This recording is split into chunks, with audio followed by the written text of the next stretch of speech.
Hello guys, मैं अमन गुप्ता आपका इस यूट्यूब चैनल पे स्वागत करता हूं। आज का जो हमारा टॉपिक है वो है प्रॉपर्टीज ऑफ सब ग्रुप। तो सब ग्रुप के बारे में हमने पहले ही पढ़ लिया है, तो आज हम इसके कुछ प्रॉपर्टीज पढ़ेंगे और कुछ थ्योरम देखेंगे और उस थ्योरम को प्रूव करना भी देखेंगे।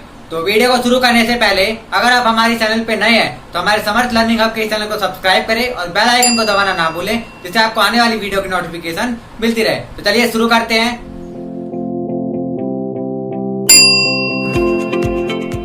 तो चलिए अब थ्योरम देखते हैं।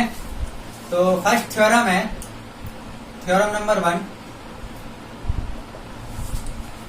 Late H be a group, let H be a group, sorry, G be a group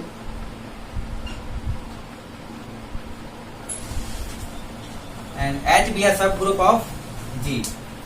H is a subgroup of G and K is a subgroup of H. Then H नहीं, K is a subgroup of G. इसका मतलब ये theorem है कि कोई भी एक group G है, उसके लिए H क्या है, उसका एक सब ग्रुप है, और K जो है उस सब ग्रुप यानी सब ग्रुप H का सब ग्रुप है।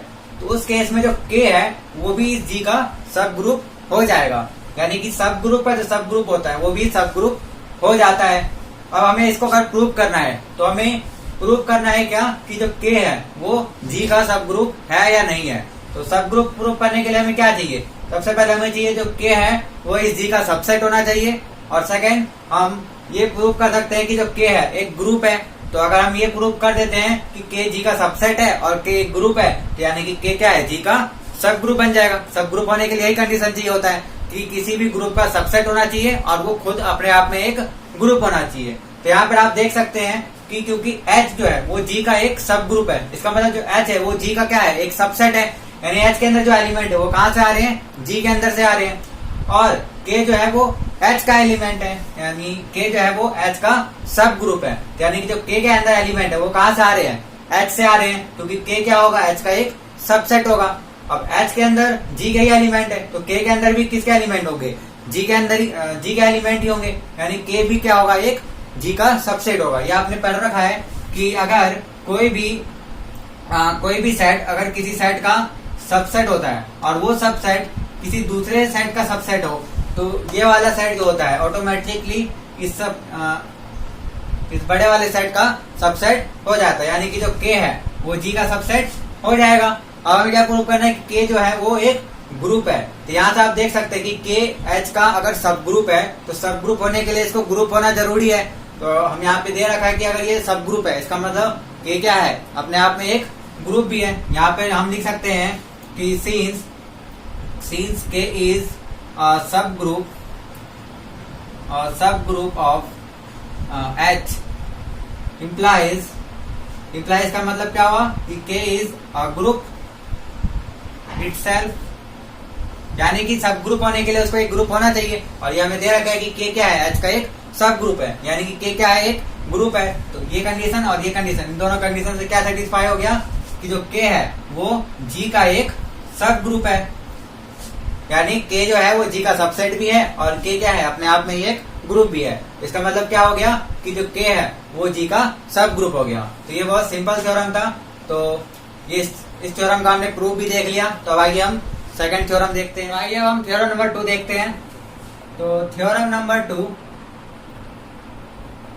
तो थ्योरम है कि if H and K are two subgroup of group G, if H and K are two subgroup of G, then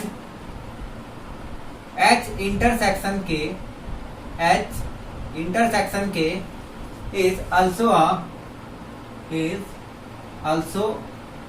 a subgroup of G. मतलब कोई भी दो सब ग्रुप मतलब कोई भी दो सेट अगर किसी ग्रुप के सब ग्रुप है तो वहां पे उन दोनों का जो इंटरसेक्शन से जो सेट बनेगा वो भी उस ग्रुप के लिए सब ग्रुप होगा। तो आइए अब हम इसको प्रूव करते हैं। तो प्रूव करने के लिए हमें क्या करना पड़ेगा, अब हमें दो चीजें दिखानी है कि एच एंड के जो है एक नॉन एम्प्टी सबसेट है जी का, और सेकेंड एच इंटरसेक्शन के जो है वो खुद एक ग्रुप है। या हम इसको वन स्टेप टेस्ट से ये भी प्रूव कर सकते हैं कि अगर ए बी इनवर्स इसके अंदर बिलोंग कर रहा है for every A and B belongs to this, यानी कि हम वन स्टेप टेस्ट से भी इसको एक ग्रुप प्रूव कर सकते हैं। तो वन स्टेप टेस्ट करने से पहले हमें क्या प्रूव करना पड़ेगा कि जो एच इंटरसेक्शन के जो ये सेट है ये एक नॉन एम्प्टी सेट है और वो इसका सबसेट है। तो आइए देखते हैं। तो सबसे पहले यहाँ पे हमें पता है कि जो एच है वो जी का सब ग्रुप है और इसी तरह जो के है वो भी जी का सब ग्रुप है। तो यानी कि जो एच है वो जी का क्या है, एक सबसेट है, यानी कि जो एच के अंदर एलिमेंट आ रहे हैं वो कहाँ से आ रहे हैं, जी से आ रहे हैं। और इसी तरह के भी एक जी का सबसेट है और इसके अंदर भी जो एलिमेंट आ रहे हैं वो जी से आ रहे हैं। और सबसे बड़ी बात कि ये दोनों एक सब ग्रुप है और सब ग्रुप होने के लिए दोनों को ग्रुप भी होना चाहिए, यानी एच और के क्या है, अपने आप में एक ग्रुप भी है। तो ग्रुप की चारों कंडीशन को ये सेटिस्फाई करते हैं। और ग्रुप की एक कंडीशन ये भी होती है कि जो आइडेंटिटी एलिमेंट होता है वो इसके अंदर एग्जिस्ट करना चाहिए, यानी कि इसके अंदर आइडेंटिटी एलिमेंट एग्जिस्ट होगा। और आइडेंटिटी एलिमेंट क्या होगा, वही जो इसके अंदर भी होगा, क्योंकि जो एक ग्रुप बन रहा है वो सेम बाइनरी ऑपरेशन पे बन रहा है। तो सेम बाइनरी ऑपरेशन के लिए आइडेंटिटी एलिमेंट भी सेम रहेगा, यानी कि इस जी के अंदर जो आइडेंटिटी एलिमेंट था वो इस एच के अंदर भी है और वो इस के अंदर भी है, यानी कि इन दोनों में जो कॉमन है कम से कम एक एलिमेंट तो कॉमन होगा और वो क्या होगा, आइडेंटिटी एलिमेंट, क्योंकि वो इन दोनों के अंदर ही होगा, क्योंकि ये दोनों क्या है, ग्रुप है। तो इन दोनों के अंदर आइडेंटिटी एलिमेंट होना चाहिए और वो आइडेंटिटी एलिमेंट सेम होगा, क्योंकि दोनों के दोनों क्या है, सेम बाइनरी ऑपरेशन पे ग्रुप होंगे। तो इसका मतलब क्या हुआ कि जो एच और इंटरसेक्शन के है उसमें कम से कम एक एलिमेंट हमें ई मिल जाएगा, यानी कि जो ई है वो इसके अंदर बिलोंग करेगा। तो इसलिए जो एच इंटरसेक्शन के है ये फाई नहीं होगा, यानी कि एम्प्टी नहीं होगा। तो यहाँ से हमें ये पता चल गया कि जो एच इंटरसेक्शन के का जो सेट है वो एक नॉन एम्प्टी सेट है, ठीक है, यानी कि वो एम्प्टी नहीं है। अब हमें क्या प्रूव करना है कि ये इसका सब ग्रुप है या नहीं। तो हम वन स्टेप टेस्ट से इसको प्रूव कर सकते हैं कि ये इस जी का सब ग्रुप है या नहीं। तो वन स्टेप टेस्ट के लिए हमें क्या करना पड़ता है, हमें ये दिखाना होगा कि ए बी इनवर्स जो है वो इसके अंदर बिलोंग कर रहा है for all A B belongs to H intersection K, ये हमें दिखाना पड़ेगा वन स्टेप टेस्ट के लिए। तो आइए देखते हैं। तो सबसे पहले यहाँ पर हम कोई भी एक एलिमेंट ए ले लेते हैं और एक एलिमेंट बी ले लेते हैं। अब ये बिलोंग कर रहा है एच के अंदर, हम मान लेते हैं हमने एच से कोई भी दो एलिमेंट लिया ए एंड बी। तो अगर ये ए और बी एच से बिलोंग कर रहा है तो ए बी इनवर्स भी एच से बिलोंग करेगा। क्यों, क्योंकि एच जो है वो जी का क्या है, एक सब ग्रुप है।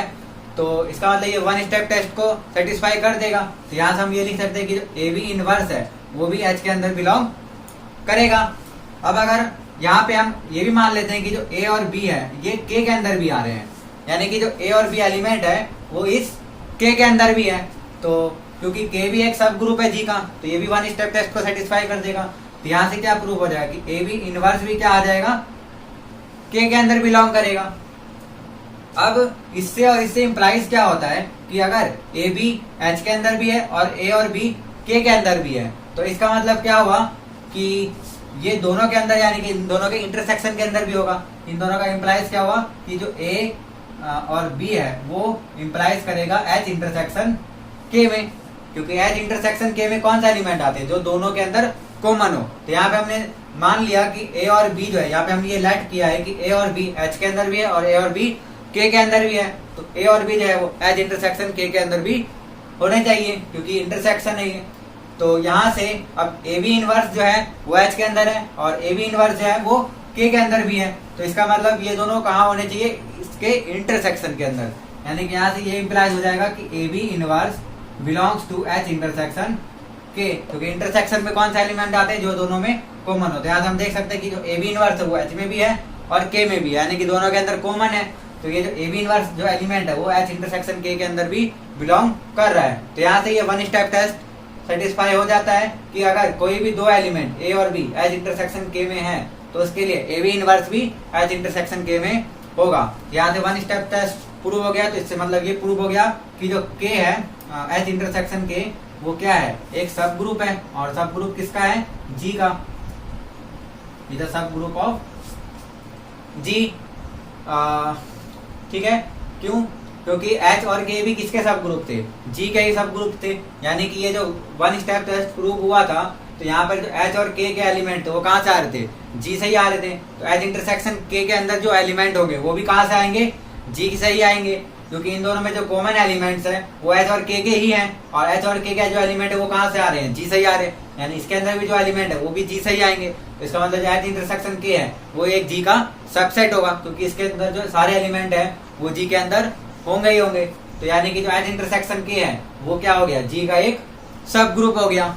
तो ये थ्योरम हमने समझा और इसका प्रूफ देखा। तो आइए अब हम कुछ और थ्योरम देखते हैं। तो थ्योरम नंबर 3, तो ये है let H and K be a subgroup of a group G. Let H and K be subgroup of G, then the product of this two subgroup यानी कि H and H into K is also subgroup of G if and only if HK is equal to KH। मतलब कि कोई भी दो सब group, किसी भी ग्रुप के दो सब ग्रुप, और अगर हम उसका प्रोडक्ट करें, ठीक है, तो वो भी उस ग्रुप का एक सब ग्रुप होगा। और कब होगा, if and only if H के इज इक्वल टू के एच। यानी कि जो उन दोनों का प्रोडक्ट है उनको मतलब क्या होना चाहिए, कम्यूट होना चाहिए एक दूसरे के, मतलब वो दोनों एक दूसरे के क्या होना चाहिए, कम्यूट होना चाहिए। यानी कि अगर हम उनको ऑर्डर चेंज करके मल्टीप्लाई करें तो जो वैल्यू है वो सेम आनी चाहिए, यानी एच के इज इक्वल टू क्या आना चाहिए, के एच आना चाहिए। या सिंपली हम यही बोल सकते हैं कि जो दो सब ग्रुप का जो प्रोडक्ट है वो किसी भी अबिलियन ग्रुप के लिए क्या होगा, सब ग्रुप होगा, क्योंकि यहाँ पे अबिलियन ग्रुप होगा। अगर ये एच के इज इक्वल टू के एच हो गया, इसका मतलब क्या हुआ कि ये दोनों अबिलियन है, क्योंकि ये कम्यूटेटिव प्रॉपर्टी को सेटिस्फाई कर रहे हैं, यानी कि अबिलियन ग्रुप है। ठीक है, तो आइए अब इसका हम प्रूफ देखते हैं। तो प्रूफ देखने के लिए हमें क्या प्रूफ करना है, तो हम इसको दो तरीके से प्रूफ कर सकते हैं। या तो हम एच के को एक सब ग्रुप मान लें जी का, और हम ये प्रूव कर दें कि एच के जो है वो के एच के इक्वल है, या उसका अपोजिट हम ये मान लेते हैं कि एच के इज इक्वल टू के एच है, और इस केस में जो एच के है हम इसको ये प्रूव कर देते हैं कि वो जी का सब ग्रुप है। तो जी एच के को जी का सब ग्रुप करना आसान है, क्योंकि आपने पहले भी कई सारे सब ग्रुप प्रूव कर रखे हैं कि सब ग्रुप कैसे प्रूव किया जाता है। हमें बस क्या करना है, एच के को एक नॉन एम्प्टी सेट दिखाना है, और ये दिखाना है कि जो एच के है वो वन स्टेप टेस्ट को सेटिस्फाई करता है। तो आइए सबसे पहले हम क्या करते हैं, हम यहाँ पे लेट कर लेते हैं, लेट एच के इज इक्वल टू के एच। तो हम मान लेते हैं कि जो एच के है वो के एच के इक्वल है। अब हमें क्या प्रूव करना है कि एच के जो है वो जी का सब ग्रुप है। तो यहाँ से हम क्या करना है, एच के जी का सब ग्रुप है, तो सबसे पहले हमें क्या दिखाना पड़ेगा कि जो एच के है वो एक नॉन एम्प्टी सेट है।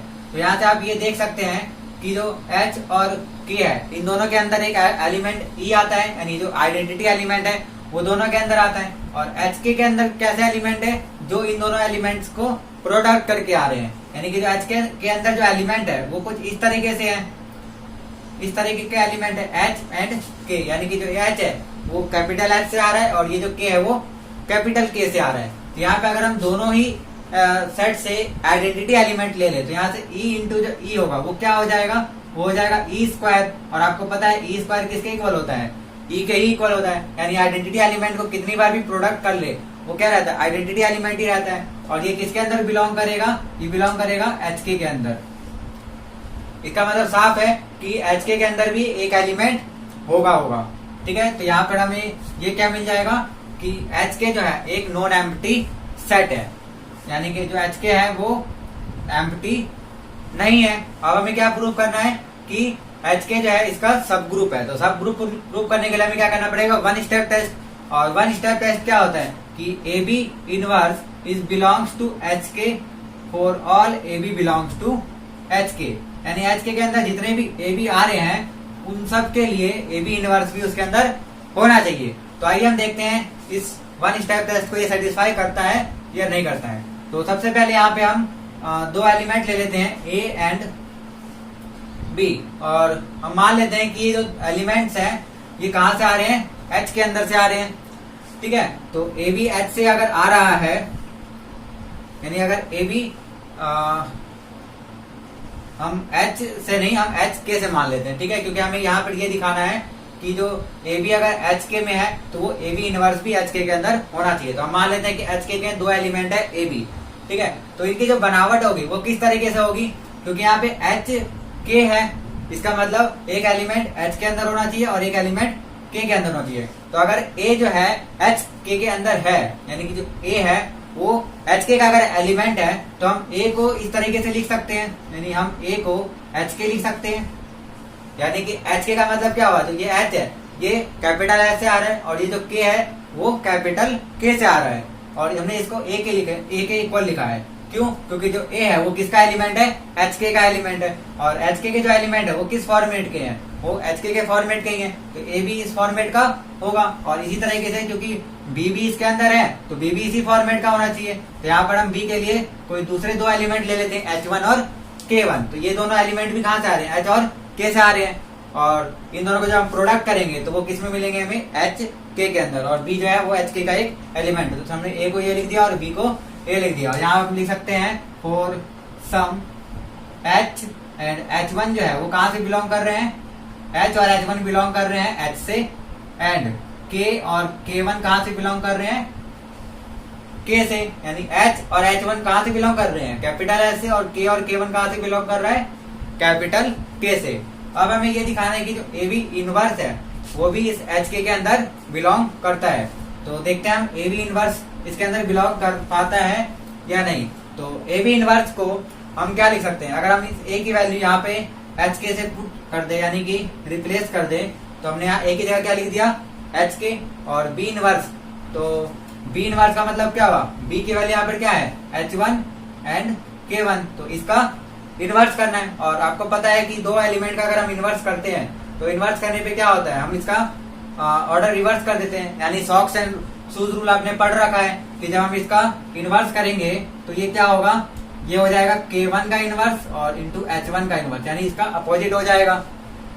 ठीक है, अब इसके आगे हम क्या कर सकते हैं, यहाँ से हम इस H को बाहर रख लेते हैं और इस K को इसके अंदर ले लेते हैं। तो ये हो जाएगा K एंड K1 का इनवर्स, और साथ में क्या है, H1 का इनवर्स। ठीक है, अब यहां से देखने वाली बात ये है कि ये जो K और K1 इनवर्स है और H1 का इनवर्स है, ये कहां से आ रहे हैं। ठीक है, तो सबसे पहले आपको ये देखना है कि जो K और K1 है वो कहां से आ रहा है, कैपिटल K से। तो जो K1 का इनवर्स होगा, यानी कि K1 अगर K के अंदर बिलोंग कर रहा है तो K1 का इनवर्स भी K के अंदर बिलोंग करेगा। क्यों, क्योंकि जो K है वो एक G का सब ग्रुप है, ये हमें पता है। तो K अगर सब ग्रुप है यानी कि वो एक ग्रुप होगा, अगर सब ग्रुप है तो ग्रुप होना चाहिए। तो अगर K ग्रुप है तो ग्रुप के अंदर क्या होता है, हर एलिमेंट का इनवर्स होता है। तो यानी अगर K1 इसके अंदर बिलोंग कर रहा है तो K1 इनवर्स भी कहाँ बिलोंग करेगा, K के अंदर ही बिलोंग करेगा। और इन दोनों का अगर हम प्रोडक्ट कर दे, यानी कि K और K1 का इनवर्स, तो K कहाँ से आ रहा है, K से ही आ रहा है, और K1 का इनवर्स भी K से ही आ रहा है। यानी कि K के दो एलिमेंट को अगर हम प्रोडक्ट करें तो वो भी K के अंदर ही होना चाहिए, क्योंकि क्लोजर एक्सियम्स को भी सेटिस्फाई करता है। यानी कि ये जो पूरा एलिमेंट है ये K का ही एलिमेंट है। ठीक है, यानी ये जो एलिमेंट है कहाँ से आ रहा है, K से आ रहा है। इसी तरह जो H1 का इनवर्स है ये कहाँ से आ रहा है, ये H से आ रहा है। क्यों, क्योंकि H1 कहाँ से बिलोंग कर रहा है, H से। तो H1 का इनवर्स भी कहाँ से बिलोंग करेगा, H से, क्योंकि H भी क्या दे रखा है हमें, एक सब ग्रुप दे रखा है। तो यानी कि ये एलिमेंट जो है वो एक K से है, और ये एलिमेंट जो है वो कहाँ से आ रहा है, H से आ रहा है। तो ये जो दोनों को मल्टीप्लाई करेंगे तो ये कहाँ से आएगा, K इंटू H, यानी कि KH से आ जाएगा। और KH हमने किसके इक्वल ले रखा है, HK के, यानी कि ये एलिमेंट कहाँ से आ जाएगा, HK का ही एलिमेंट हो जाएगा। ठीक है, तो हम इसको ऐसे लिख सकते हैं कि ये जो एलिमेंट है ये किससे बिलोंग करेगा, HK से बिलोंग करेगा। ठीक है, और ये जो H है इसको हम अलग से लिख लेते हैं। और इस एलिमेंट को, अगर ये एलिमेंट HK से बिलोंग कर रहा है तो HK के फॉर्मेट का होगा, यानी कि HK के फॉर्मेट का होगा। तो यहाँ पे हम इसकी जगह H2 और K2 लिख सकते हैं। यानी इस एलिमेंट की जगह हमने क्या लिख दिया, H2 K2। क्यों लिख दिया, क्योंकि ये जो है एच के का एक एलिमेंट है। ये अभी हमने देखा कि ये जो एलिमेंट है वो के का एलिमेंट है और ये वाला एलिमेंट एच का एलिमेंट है। तो के और एच के एलिमेंट का जब हम प्रोडक्ट करेंगे तो जो एलिमेंट आएगा वो कहां से आएगा, के एच से। और के एच क्योंकि एच के इक्वल हमने लेफ्ट पहले कर रखा है, तो यानी कि जो एलिमेंट है वो कहां से आ जाएगा, एच के से बिलोंग करेगा। और एच के एलिमेंट किस तरह से होते हैं, एच के फॉर्म के, यानी कि जो पहला एलिमेंट होता है वो कैपिटल एच से आता है और जो दूसरा एलिमेंट होता है वो कैपिटल के से आता है। तो यहाँ पे हमने मान लिया कि जो एलिमेंट ये वाला है वो H2 है और ये वाला एलिमेंट क्या है, K2। ठीक है, तो अब इसके आगे हम क्या कर सकते हैं, ये हमारा AB इनवर्स है और इसको हम H2 को एक साथ रख लेते हैं और K2 को हम अलग कर देते हैं। तो H और H2 को एक साथ रखने से क्या होता है कि जो H है वो किसका एलिमेंट है, H का, और H2 कहाँ का एलिमेंट है, वो भी H का ही एलिमेंट है। क्योंकि यहाँ पे हमने H2 और K2 एच के का भी माना है, यानी कि एच के कहां से आ रहे हैं, यहाँ पे एच जो आ रहा है वो एच से आ रहा है और के जो आ रहा है वो के से आ रहा है। यानी कि जो H2 है वो एच से बिलोंग कर रहा है और जो K2 है वो के से बिलोंग कर रहा है। तो जो H2 है वो भी एच से बिलोंग करता है और एच तो पहले से ही हमें पता है कि वो एच से बिलोंग कर रहा है। तो ये दोनों ही एच के एलिमेंट है। तो इनको जब हम मल्टीप्लाई करेंगे यानी प्रोडक्ट करेंगे तो वो भी एच के अंदर ही होना चाहिए, क्योंकि ये एक सब ग्रुप है, यानी कि एक ग्रुप है, तो ये क्लोजर एक्सियम्स को सेटिस्फाई करना चाहिए। तो H इंटू H2 जो है ये भी एक एलिमेंट बनेगा और ये किसका एलिमेंट बनेगा, H का ही एलिमेंट बनेगा। यानी कि इस एलिमेंट की जगह हम H3 लिख सकते हैं, क्योंकि ये दोनों मल्टीप्लाई करके एक नया एलिमेंट बनेगा। तो इसकी जगह हमने क्या लिख दिया, H3, और इंटू में क्या है, K2। तो यहाँ से हमें ये मिल गया कि जो H3 और K2 है ये दोनों एलिमेंट कहाँ से आ रहे हैं, ये H से आ रहा है और ये K से आ रहा है। तो ये एक H का एलिमेंट है और ये एक K का एलिमेंट है। तो इन दोनों का जब हम मल्टीप्लाई करेंगे तो कहाँ का एलिमेंट बनेगा, H के का। यानी कि ये जो एलिमेंट है वो किससे बिलोंग कर रहा है, H के में बिलोंग कर रहा है। यानी कि ये किससे बिलोंग कर रहा है, H के अंदर। तो यहाँ से ये प्रूव हो गया कि जो AB का इनवर्स है वो किस में बिलोंग कर रहा है, H के अंदर बिलोंग कर रहा है। और हमने स्टार्टिंग में क्या लिया था कि AB बिलोंग कर रहा है H के से। यानी कि ये सेटिस्फाई हो गया कि for every AB belongs to H K, AB inverse also belongs to H K. यानी कि जो 1 स्टेप टेस्ट है उसको ये सेटिस्फाई कर रहा है।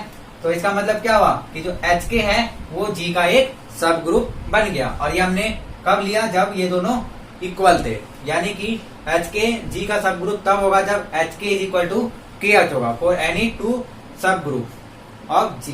ठीक है, किसी भी 2 सब ग्रुप के लिए जो उनका प्रोडक्ट होगा वो भी उसका सब ग्रुप होगा। कब, जब वो दोनों कम्यूट करे एक दूसरे से, यानी कि H के और किसके इक्वल आ जाए, KH के इक्वल आ जाए।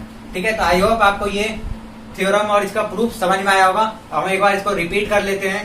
तो हमने सबसे पहले क्या किया, हमने सबसे पहले H के और KH को इक्वल ले लिया। इसके बाद हमने H के एलिमेंट को देखा कि जो H के एलिमेंट है वो किस तरह से आ रहे हैं, क्योंकि यहाँ पे H के लिखा हुआ है, यानी कि जो पहला एलिमेंट है वो H से आ रहा है, दूसरा एलिमेंट K से आ रहा है। तो ये जो H और K है ये कहाँ से है, H के से बिलोंग कर रहे हैं। और H कहाँ से बिलोंग कर रहा है इसमें, H से, और K कहाँ से बिलोंग कर रहा है, K से। तो इसमें एक आइडेंटिटी एलिमेंट का इनवर्स एलिमेंट है और इसके अंदर भी एक आइडेंटिटी एलिमेंट है। अगर हम इन दोनों का प्रोडक्ट करते हैं तो ई स्क्वायर बनता है, और ई स्क्वायर भी किसके इक्वल होता है, आइडेंटिटी एलिमेंट के ही इक्वल होता है। क्योंकि हमने पढ़ रखा है कि आइडेंटिटी एलिमेंट को कितनी बार मल्टीप्लाई करा जाए या ऑपरेट किया जाए वो आइडेंटिटी ही आता है। यानी आइडेंटिटी तो इसके अंदर होगा H के अंदर, तो यानी कि H के एम्प्टी नहीं है। इसके बाद हमने 1 स्टेप टेस्ट देखा। तो 1 स्टेप टेस्ट के लिए हमने मान लिया कि AB 2 एलिमेंट है और वो H के अंदर बिलोंग कर रहे हैं। ठीक है, तो H के अंदर बिलोंग कर रहे हैं, यानी कि H के फॉर्मेट के होंगे। तो जो A है वो H के का होगा और B जो है वो H1K1 होगा, जो क्योंकि ये इसके एलिमेंट है। तो इसके एलिमेंट किस फॉर्म के होते हैं, H के एलिमेंट होते हैं। यानी पहला एलिमेंट H से और दूसरा एलिमेंट K से। तो यहाँ पे हमने इसको H के मान लिया और इसको H1K1 मान लिया, जहाँ पे H और H1 कहाँ से आ रहे थे, H से, और K और K1 कहाँ से आ रहे थे, K से। इसके बाद हमने देखा कि AB इनवर्स भी इसके अंदर सेटिस्फाई यानी के अंदर बिलोंग कर गया। कैसे, हमने सबसे पहले क्या किया, AB इनवर्स लिखा और फिर A और B की जो वैल्यू हमने मानी थी उसको हमने यहाँ पे पुट कर दी। तो A की जगह हमने H के लिख दिया और B की जगह H1K1 लिख दिया। और इसका इनवर्स है, तो इनवर्स में हम क्या करते हैं, सॉक्स एंड शूज रूल लगा लेते हैं। तो यहाँ पे सॉक्स एंड शूज रूल लगाया तो K1 का इनवर्स पहले आ गया और H1 का इनवर्स बाद में आ गया। इसके बाद क्या करना है, H और K1 का इनवर्स, यानी कि इस K को हमने क्या कर दिया, ब्रैकेट के अंदर ले लिया। इसके बाद हमने देखा कि जो K और K1 का इनवर्स है ये इस K का ही एलिमेंट है, क्योंकि K1 इनवर्स जो है वो K का एलिमेंट है और K भी K का एलिमेंट है। तो 2 एलिमेंट को अगर हम मल्टीप्लाई करते हैं K के तो वो उसी के अंदर आते हैं, क्योंकि क्लोजर एक्सियम्स को सेटिस्फाई करते हैं। इसी तरह H1 का इनवर्स भी एच के अंदर ही है, तो ये के का एलिमेंट और ये एच का एलिमेंट, तो के और एच के एलिमेंट को मल्टीप्लाई करेंगे तो किसका एलिमेंट बनेगा, के एच का एलिमेंट, और के एच पहले से किसके इक्वल है, एच के, तो यानी कि ये जो एलिमेंट है किसका हो गया, एच के का एलिमेंट हो गया। तो अगर एच के का एलिमेंट है तो एच के फॉर्म का होना चाहिए, यानी एच के फॉर्म का होना चाहिए, स्मॉल एच के। तो स्मॉल एच के लिए हमने क्या यहाँ पे लिख दिया, H2 और K2, यानी कि कोई भी एक एलिमेंट मान लिया H का H2 और एक एलिमेंट K का मान लिया K2। इसके बाद हमने क्या किया, H और H2 को एक साथ लिख लिया और K2 को अलग से लिख लिया, और फिर हमने देखा कि जो H और H2 को जब हम मल्टीप्लाई करेंगे, क्योंकि ये दोनों ही एलिमेंट कहाँ से आ रहे हैं, H से, तो वो जो नया एलिमेंट बनेगा वो भी H का ही होगा, यानी H3 जो है वो भी H का ही एलिमेंट होगा। तो ये और ये जो है हमारा H का एलिमेंट है और K2 जो है वो K का एलिमेंट है। तो H और K के एलिमेंट को जब मल्टीप्लाई करेंगे तो क्या आएगा, HK में बिलोंग करेगा वो, क्योंकि इसका फॉर्मेट यही है। तो यानी कि जो AB इनवर्स है वो HK के अंदर बिलोंग कर गया। तो यहाँ से ये सेटिस्फाई हो गया कि जो HK है, HK is a subgroup of G, ठीक है। और ये कब प्रूव हुआ, जब हमने HK को KH के इक्वल लिया था। यहाँ पे हम लिख सकते हैं if and only if HK is equal to KH। इसी थ्योरम को हम दूसरे तरीके से भी बोल सकते हैं कि किसी भी दो सब ग्रुप का जो प्रोडक्ट है वो भी सब ग्रुप होगा, कब, जब वो अबेलियन हो, यानी कि जो कम्यूटेटिव प्रॉपर्टी है उसको सेटिस्फाई करे। तो आज हमने सब ग्रुप की कुछ प्रॉपर्टीज पढ़ी। आई होप आपको ये प्रॉपर्टी समझ में आई हो और ये थ्योरम समझ में आया हो और इन थ्योरम्स का प्रूफ भी समझ में आया हो। तो अगर आपको ये वीडियो समझ में आई है, अच्छी लगी है, तो प्लीज लाइक कर दे, और अगर आप हमारे चैनल पे नए हैं तो हमारे समर्थ लर्निंग हब के चैनल को सब्सक्राइब करें और बेल आइकन को दबाना ना भूलें, जिससे आपको आने वाली वीडियो की नोटिफिकेशन मिलती रहे। हमारी नेक्स्ट वीडियो में हम सब ग्रुप के आगे और भी कई सारी चीजें पढ़ेंगे, जैसे हम होमोमॉर्फिज्म, आइसोमॉर्फिज्म के बारे में पढ़ेंगे। इसके बाद हम ऑर्डर के बारे में पढ़ेंगे, order of element, order of group, और हम साइक्लिक ग्रुप, इन सब के बारे में भी पढ़ने वाले हैं। तो आप हमारे साथ बने रहें। आज के लिए सिर्फ इतना ही, थैंक यू।